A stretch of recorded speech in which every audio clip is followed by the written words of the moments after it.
Queridos, graça e paz, bom dia. Provavelmente você já deve ter ouvido ser cheio do Espírito Santo. Mensagens como essa, mensagens desse tipo, você já deve ter orado como eu muitas das vezes orei ao Espírito para que ele me enchesse. Muitas das vezes eu estive em busca incessante para receber o enchimento do Espírito Santo. E nesta escola de ontem nós estávamos conversando sobre isso e nos chamou a atenção a forma bem didática que Paulo fala sobre isso. Ele diz: não vos embriagueis com vinho em que há contenda, dissolução, a porfia, mas enchei-vos do Espírito. Mas não para por aí. Ele continua no versículo 19, falando entre vós com salmos, com hinos, com cânticos espirituais. Ou seja, a forma que Paulo está dizendo, ela contraria a um ajuntamento que acontece sempre, e nesse ajuntamento há embriaguez, a contenda, a dissolução, a divergência. Ou seja, Paulo está dizendo que sempre quando nós nos reunirmos, nós devemos estar no mesmo propósito. E nós entendemos o quê? Que para nós sermos cheios do Espírito Santo, precisamos estar com pessoas que têm o mesmo relacionamento, que têm o mesmo comprometimento, que têm o mesmo propósito, que têm a mesma vontade.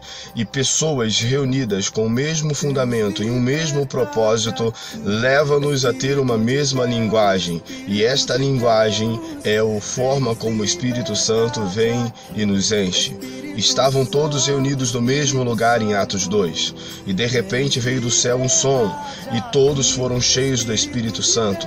O que promoveu aquele enchimento do Espírito Santo? Todos estarem no mesmo propósito, reunidos no mesmo lugar, todos estarem numa mesma busca, e esta busca levou-os a ter uma linguagem.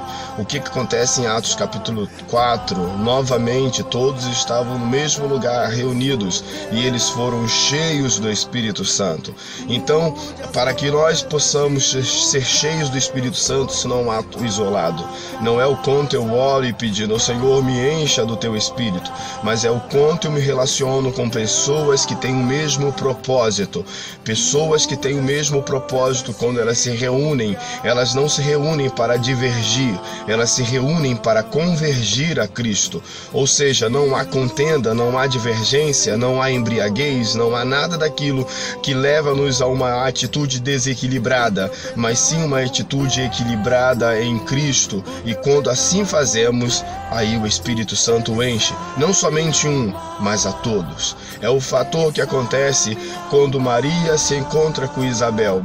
Quando as duas se encontram, aquilo que está dentro delas começa a se mexer, porque as crianças que estavam dentro delas eram proféticas, eram crianças que iriam marcar uma época, eram homens cheios do Espírito Santo, Jesus e João Batista. Então, quando elas se encontram, as crianças saltam dentro de si, porque quando pessoas se reúnem com o mesmo propósito, o Espírito que está dentro de nós, ele começa a se agitar e ele começa a nos deixar plenos, a nos encher. Que isso seja uma realidade em nossa vida, em nossas reuniões. Graça e paz.